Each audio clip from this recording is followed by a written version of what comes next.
Quero lhe perguntar: você é cristão? Cristão genuíno? Cristão verdadeiro? Muitos têm uma ideia falsa sobre o que é ser um cristão. Dizem que cristão é quem reza. Sim, os cristãos oram, mas a oração em si não torna ninguém cristão. Outros dizem cristão é aquele que é regido pela regra de ouro, quer dizer, trata os outros como ele mesmo quer ser tratado. Mas apegar-nos à regra de ouro não nos faz cristãos. Alguém pode ser sincero, mas isso não o faz cristão. Alguns creem que o cristão é quem cumpre os 10 mandamentos. Todo o mundo tem quebrado os mandamentos. A Bíblia diz que aquele que violar um só mandamento se faz culpável por toda a lei. Assim sendo, temos quebrado todos os 10 mandamentos, e isso a Bíblia chama de pecado. Há quem diga que cristão é aquele que vai à igreja, mas ir à igreja não o converte em cristão. Eu me refiro a uma relação real, genuína, profunda e pessoal com Cristo. Você tem essa relação? O que é um cristão? Primeiro, cristão é uma pessoa que fez uma escolha. Segundo, essa escolha tem produzido uma mudança na sua vida.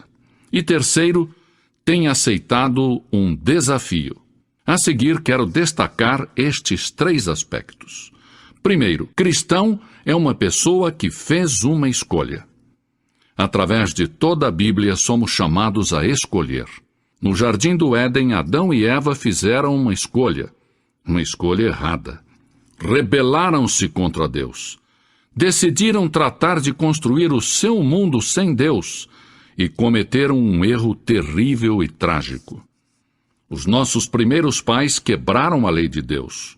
Os seus filhos Caim e Abel herdaram os resultados da sua desobediência. E esses resultados têm se estendido para você e para mim. Todos somos capazes de pecar e todos pecamos. Disse Jesus: entrai pela porta estreita, porque larga é a porta e espaçoso o caminho que conduz à perdição, e muitos são os que entram por ela.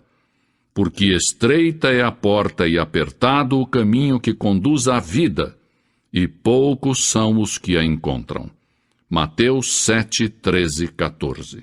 Ele disse que só poucos estão no caminho que conduz ao céu, porque a grande maioria vai pelo caminho largo que leva ao julgamento, à destruição e ao inferno. Em que caminho você se encontra? O que você faz a respeito de Cristo, da sua cruz e da sua ressurreição, isso é o que conta. Se perante a cruz entramos pela porta estreita e dizemos: sim, Senhor, eu creio, me aparto dos meus pecados, estou disposto a mudar de vida, então estamos tomando o caminho pela senda estreita, que pode ser rochosa, áspera e difícil, mas ao fim do caminho se acha o céu.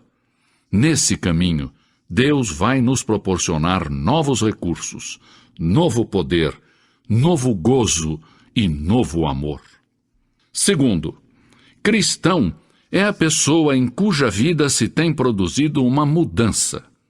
Quem realiza isso é o Espírito Santo. No momento em que você recebe a Cristo, o Espírito de Deus entra e mora no seu coração. Em 2 Coríntios lemos: pelo que, se alguém está em Cristo, nova criatura é. As coisas velhas já passaram. Eis que tudo se fez novo. É Cristo que faz isso. Ele realiza este ato na sua vida. E eu pergunto: é essa mudança que tem sido produzida em sua vida? As pessoas são transformadas mediante uma mudança de sua mente. Você atua segundo o que você crê. Deixar de ser uma pessoa derrotada com os olhos fixos nos seus problemas depende de que a sua mente mude. Por isso, eu peço que você mude a sua mente a respeito de Deus, a respeito de Cristo. Siga-o, e então achará a paz e a satisfação que só Ele dá. Cristo pode encarregar-se dos problemas que temos a respeito do sexo e das relações interpessoais, desde que o permitamos. Terceiro, cristão é uma pessoa que aceitou um desafio. Jesus disse: se alguém quer vir após mim, negue-se a si mesmo, tome a sua cruz e siga-me. Em outras palavras, temos que negar o eu, as nossas ambições egoístas, os nossos prazeres pessoais e pecaminosos, e logo temos que nos virar e tomarmos a nossa cruz. O que eu quero dizer com isso? Jesus disse que quando você regressar à sua escola, à sua vizinhança, ao seu trabalho e contar que recebeu a Cristo, provavelmente vão rir de você. Talvez vão fazer piada. Talvez os seus colegas e amigos nem queiram mais se relacionar com você. Você vai ter que pagar um preço. Muitos que seguiram a Jesus se apartaram dele quando ele lhes falou acerca da morte. Não compreenderam o sentido profundo de sua morte e ressurreição, que esta era a única esperança de que os seus pecados fossem perdoados e eles pudessem entrar no céu. Cristo é a única esperança que temos nesta vida ou na vida eterna.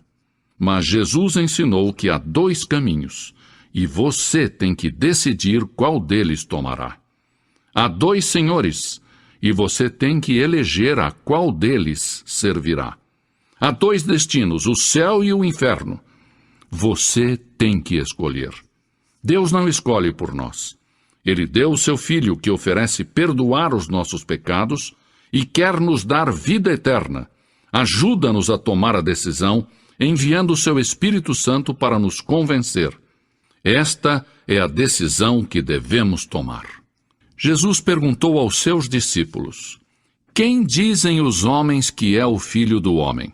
E Pedro respondeu: tu és o Cristo, o Filho do Deus vivo. Ao qual disse Jesus: tu estás certo, Pedro. Alguns têm receio da decisão por não estarem seguros de que alguém pode demonstrar a existência de Deus. Ninguém pode demonstrá-lo. Não podemos ir a um laboratório científico e dizer: aqui está Deus numa proveta. A Deus aceitamos por fé. A Bíblia nos diz que Deus é Espírito. Ele criou o mundo. Ele existe desde a eternidade até a eternidade. Ele tem dito: eu, o Senhor, não mudo. Mas a Bíblia também diz que Deus é amor. Ama a você, se interessa por você. Tem contados até os fios de cabelo da sua cabeça. Ama você com amor eterno. E Ele deseja perdoar você, penetrar na sua vida, no seu lar, no seu trabalho e em todas as relações para ajudar você. Algumas pessoas fazem perguntas sobre a Bíblia. Podemos confiar na Bíblia? Jó disse: guardei as palavras da sua boca mais do que minha comida. Diz a Bíblia: toda a Escritura é inspirada por Deus. Deus inspirou a Bíblia. Eu não entendo tudo o que ela diz, mas por fé aceito a Bíblia como a palavra de Deus. Cada vez que a leio, a Bíblia me fala da parte de Deus. Recordo a noite em que entreguei a minha vida a Cristo. Foi uma reunião evangelística. Aceitei levantar-me e ir até a frente, porque ardentemente desejava Cristo. Sabia que realmente não o conhecia de perto, que não tinha uma relação pessoal com Jesus. Naquela noite, antes de conciliar o sono, ajoelhei-me junto à minha cama e disse: ó Deus, não sei muito sobre o passo que tomei nesta noite. Na verdade, não sei muito sobre ti, mas pelo pouco que sei, te rogo que me mudes, que me transformes numa nova pessoa. Bem, a partir daquela noite, eu passei a ser diferente. Deus tinha tomado a minha vida e começou a manifestar-se nela de uma maneira maravilhosa. Alguns rejeitam a Cristo por causa da própria igreja. Dizem: A igreja está cheia de hipócritas, mas hipócritas existem em todos os campos.